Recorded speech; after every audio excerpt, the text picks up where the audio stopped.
Hello les Sagittaires, j'espère que vous allez bien. On va faire aujourd'hui votre guidance sentimentale. Donc pour les couples, hein, c'est un spécial couple pour ce printemps 2025. Au niveau de la période, on va être sur avril-mai, mais ça peut démarrer dès à présent, hein. Bien sûr, c'est une guidance générale, donc prenez ce qui peut résonner ou non.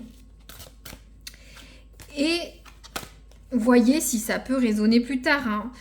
Si ça ne résonne pas, il y aura d'autres guidances sur la chaîne ou allez voir d'autres chaînes, hein, pour compléter éventuellement. N'hésitez pas à aller voir aussi votre ascendant ou le signe de votre autre qui peut être peut-être plus pertinent, hein, étant sur une guidance destinée à beaucoup de Sagittaires, hein.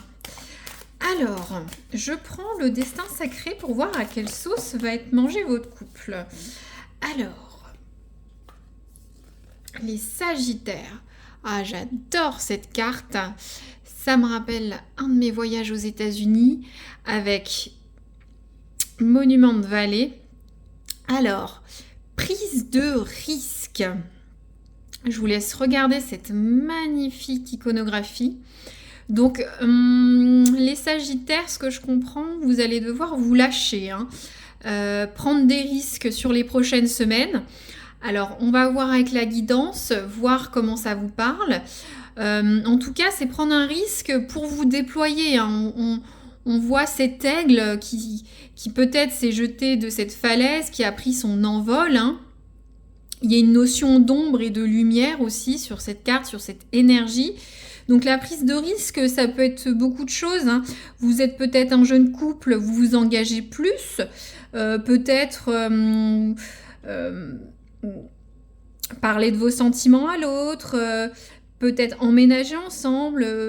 Peut-être déménager ailleurs ensemble. Une prise de risque, c'est peut-être changer des choses dans votre habitude, dans vos habitudes de couple, hein. Ça peut être beaucoup de choses, hein. Donc, en tout cas, peu importe votre interrogation, prenez des risques, allez-y, jetez-vous. Alors, les Sagittaires, qu'est-ce qui va vous aider? Alors, ça va vraiment avec ça.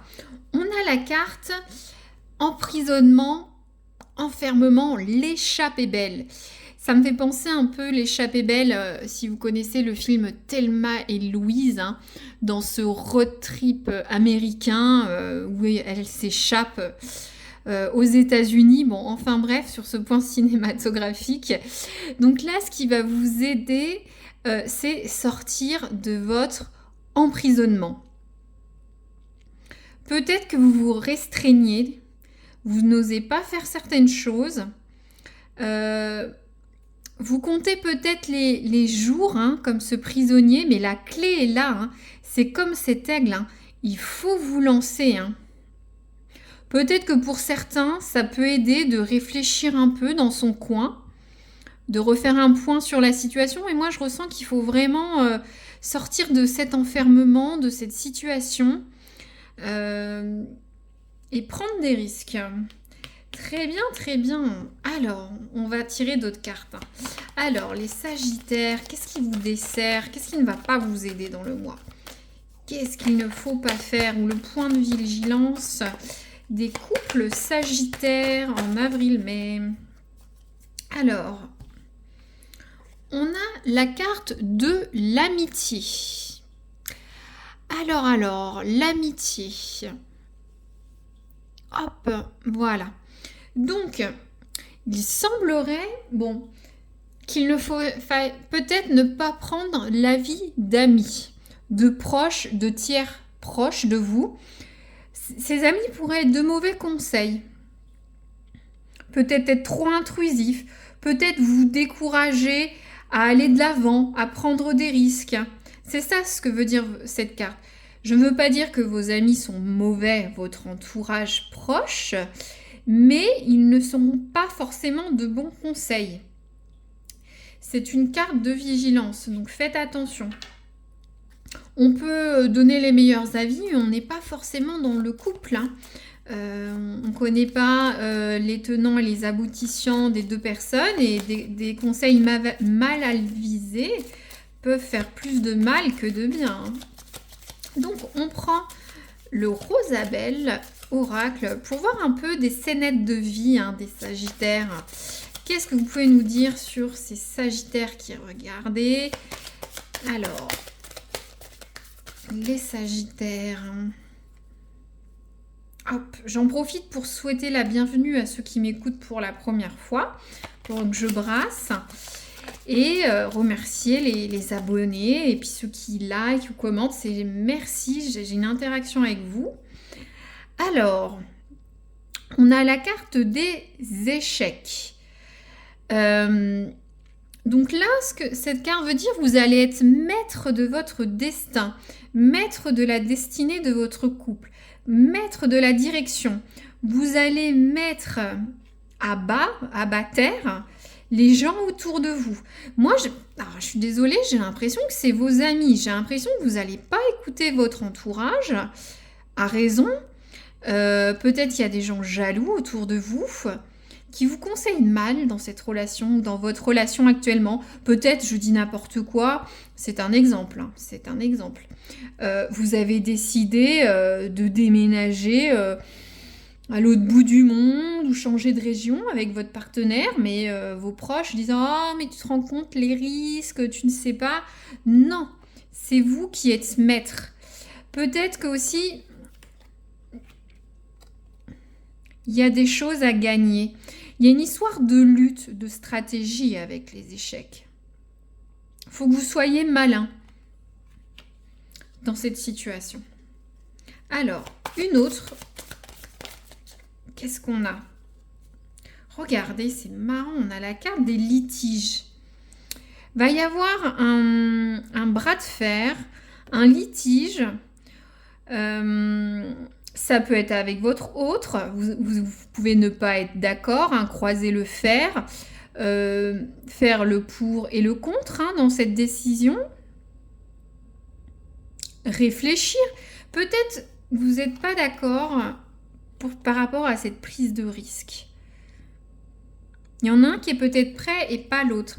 Après, vous pouvez avoir des problèmes ou des litiges juridiques avec des tiers qui impactent votre chez vous. Je ne sais pas, vous pouvez avoir un litige avec un voisin. Et ça impacte votre foyer, votre couple. Au quotidien, c'est fatigant. Vous pouvez avoir des litiges sur des choses de la maison, par exemple. Très bien.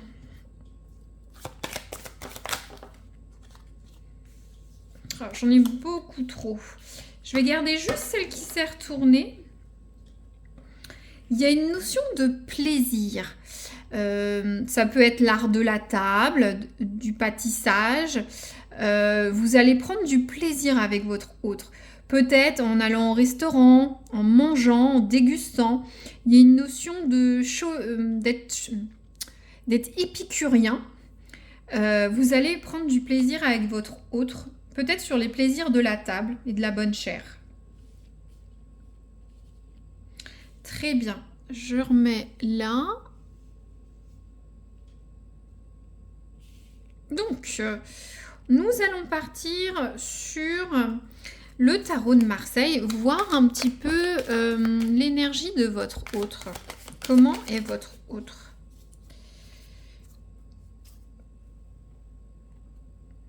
Alors, on a le 5 de coupe à l'envers.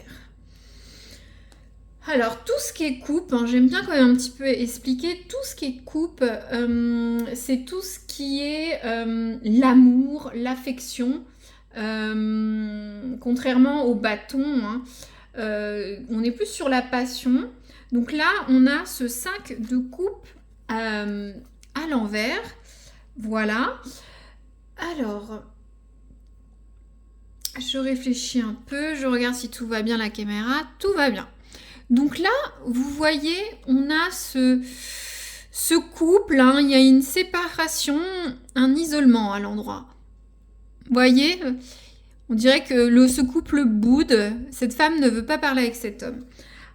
À l'endroit, on a une notion de séparation, de cassure. Hein. Donc là, votre autre est dans les regrets.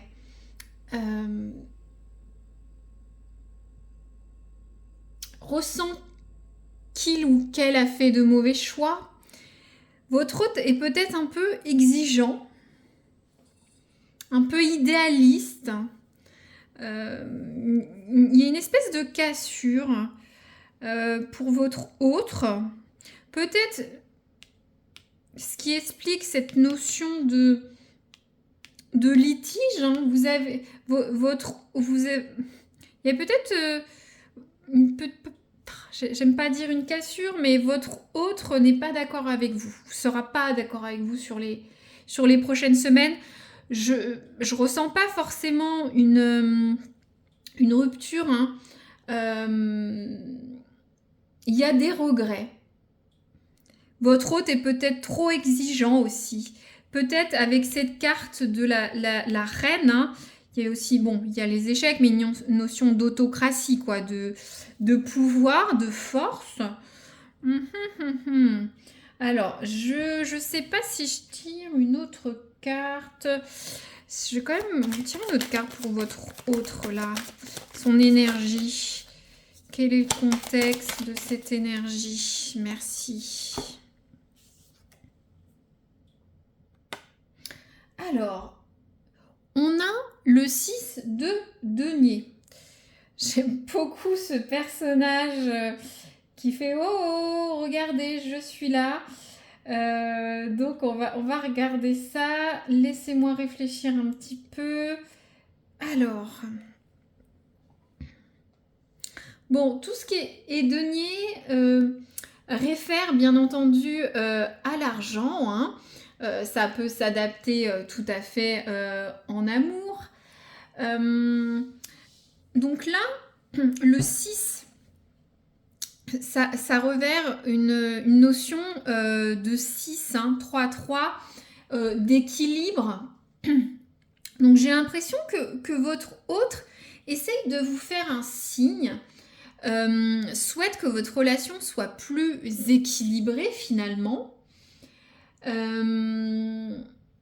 Peut-être que votre hôte a besoin d'une sécurité affective, sécurisante, stable, pour être bien avec vous. Et peut-être cette personne ne l'a pas avec vous actuellement.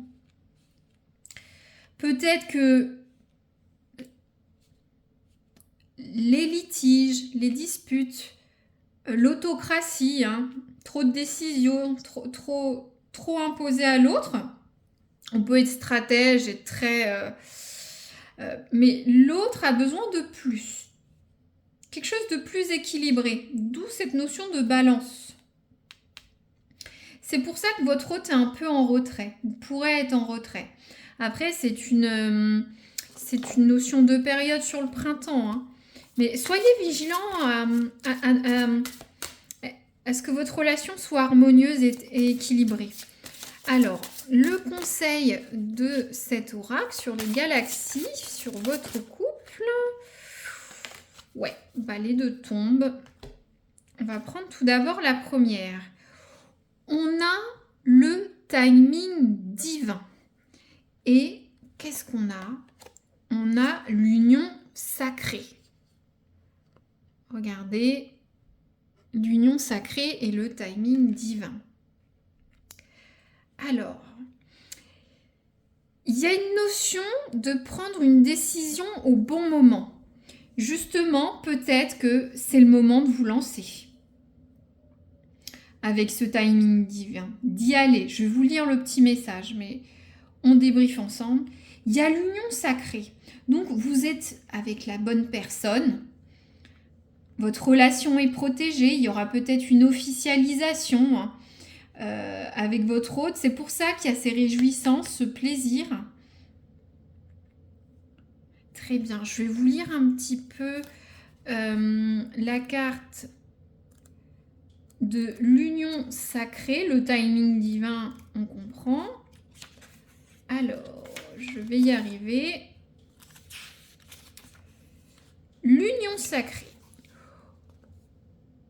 Au lieu de rechercher l'amour à l'extérieur de toi, il est important que tu le trouves d'abord en toi, en t'unissant à toi-même. C'est-à-dire que tu sois en amour avec qui tu es, que tu t'aimes pleinement et profondément, que tu te respectes, que tu aies davantage confiance en toi, que tu reconnaisses l'être divin qui vit en toi.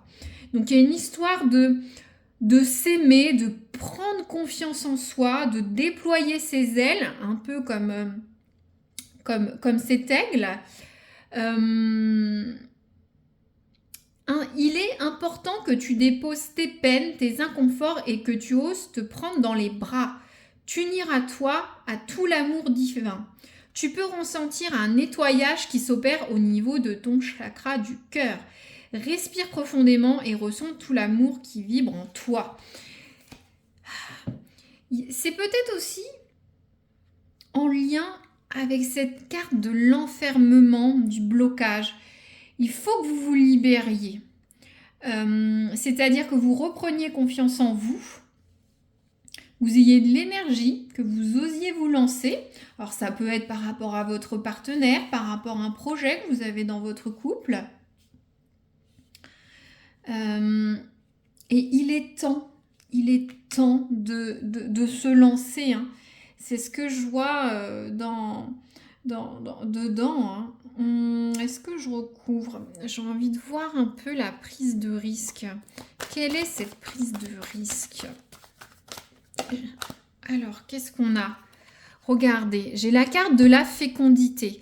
Donc peut-être que pour certains, vous sentez que c'est le moment de fonder une famille, d'avoir un enfant, un autre enfant. Pour certains, la fécondité, c'est la naissance d'un projet, la naissance de quelque chose. Ça parlera à ceux qui écoutent. Vous avez des projets de vie différents, des choses que vous souhaitez construire avec votre hôte. Pour certains, ça passe par la famille, mais ça rejoint ce que je disais tout à l'heure, une prise de risque par rapport à quelque chose qui vous tient à cœur, un projet, quelque chose. Hein. Je ne vais pas tirer plus de cartes, hein, ça redit la même chose au niveau des cartes. Hein. Surtout, n'oubliez pas votre autre qui veut quelque chose d'harmonieux. Méfiez-vous des amis qui peuvent peut-être vous bloquer.